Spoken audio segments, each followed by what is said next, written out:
జై శ్రీకృష్ణ. ప్రకృతితో మాట్లాడడం ఇది మనం కొంత చెప్పుకున్నాం.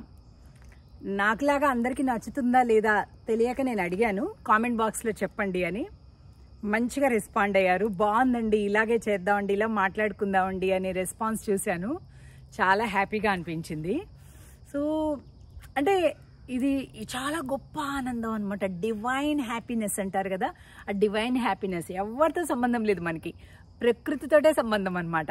మన ఆనందం మన ప్రకృతిలోంచి రావాలి.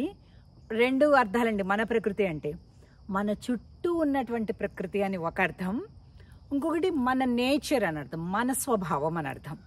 ఈ రెండు ప్రకారాలుగానే ఆనందం అనేది పుట్టాలండి. వస్తువుల నుంచి పుడుతుంది ఆనందం, కొద్దిగా తాత్కాలికం అన్నమాట. ఏదో ఈ కలర్ బాగుంది, ఈ ఉంగరం బాగుంది, ఇవి బాగున్నాయి, వీటి వల్ల కలిగే ఆనందం కొద్దిగా అనమాట. కానీ అసలు రియల్ ఇవి ఉన్నా లేకపోయినా ఓకేగా ఉండాలి మనం ఎప్పుడు కూడా. వీటి వల్ల ఆనందం ఉండకూడదు. ఇవి వస్తే ఓకే, రాకపోయినా డబల్ ఓకే, అలాగా ఉండాలి ఇప్పుడు కూడా మనం.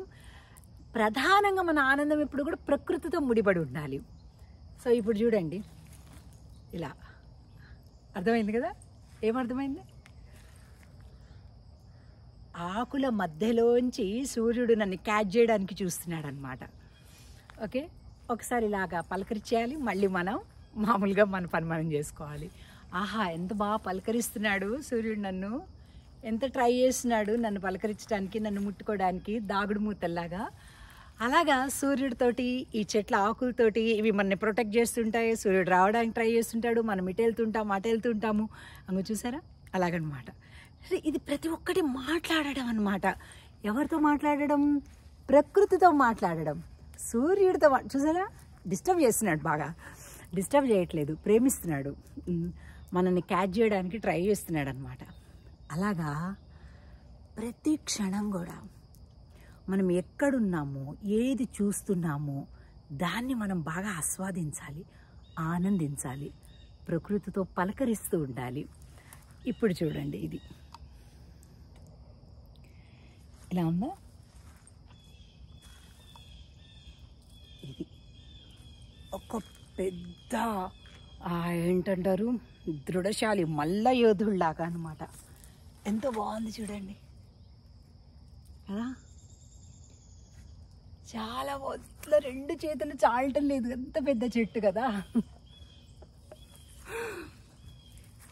మాట్లాడండి. అసలు నువ్వున్నావు, నాకు ఇంకెవరు కావాలంటే ఈ లోకంలో కదా. అలా ఉంది ఇలా మాట్లాడుతున్నట్టుగా. నేనున్నా నీకు, ఎలాంటి కష్టకాలంలో కూడా నేను నిన్ను ప్రొటెక్ట్ చేస్తాను, చూడు నాకు ఎంత బలం ఉందో అన్నట్లుగా ఉంది కదా ఇన్ని మాటలు. కరెక్ట్.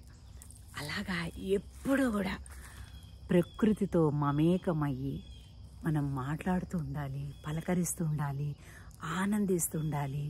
అలా చేసినప్పుడు ఒంటరితనం కానీ, డిప్రెషన్స్ కానీ ఎక్కడి నుంచి వస్తాయండి? అసలు రావు. ఎందుకంటే అవి ప్రకృతికి విరుద్ధమైనటువంటివి అన్నమాట. మన స్వభావం అది కాదు, పిరికి స్వభావం కాదు మనది.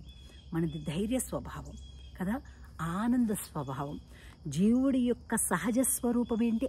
ఆనందం, హ్యాపీనెస్. దుఃఖం అనేది ఏంటి? మనం తెచ్చుకుంటాం. అది లేదు, మనం కోరి తెచ్చుకుంటాం, కెలికి తెచ్చుకుంటాం అనమాట, కరెక్ట్గా మాస్ లాంగ్వేజ్లో చెప్పాలంటే. అలాగా వద్దు. ఎప్పుడు కూడా ప్రకృతితోటి రమించటం, ప్రకృతితోటి మాట్లాడటం, ప్రకృతితోటి ఆనందించటం, ప్రకృతితోటి స్నేహం చేయటం, ప్రకృతితోటి ధైర్యం తెచ్చుకోవటం, ప్రకృతితోటి షేర్ చేసుకోవటం మన హ్యాపీనెస్ని. ఇలా ఎప్పుడైతే మనం ప్రకృతితోటి అనుసంధానమై ఉంటామో జీవితంలో ఎవ్వరి అపేక్ష అక్కర్లేదండి మనకి. మిగతావన్నీ ఆగమా పాయినో నిత్య అని శ్రీకృష్ణ భగవానుడు చెప్పినట్లుగా వస్తూ ఉంటాయి, పోతూ ఉంటాయి, వస్తూ ఉంటాయి, పోతూ ఉంటాయి. అలాగా మనం ప్రేక్షకుల్లాగా చూస్తుండాలంతే. కానీ మన ఆనందం ఎక్కడుంది? ప్రకృతితోటి ఉంది. ఇంకో ఈ పెద్ద బాస్ ఎలా ఉన్నాడు, పెద్ద బాస్ అలా బాగుంటుందన్నమాట. సో మాట్లాడడం నేర్చుకోండి ప్రకృతితోటి, గడ్డి పోచతోటి. నేను ఇవన్నీ చెప్తున్నానా?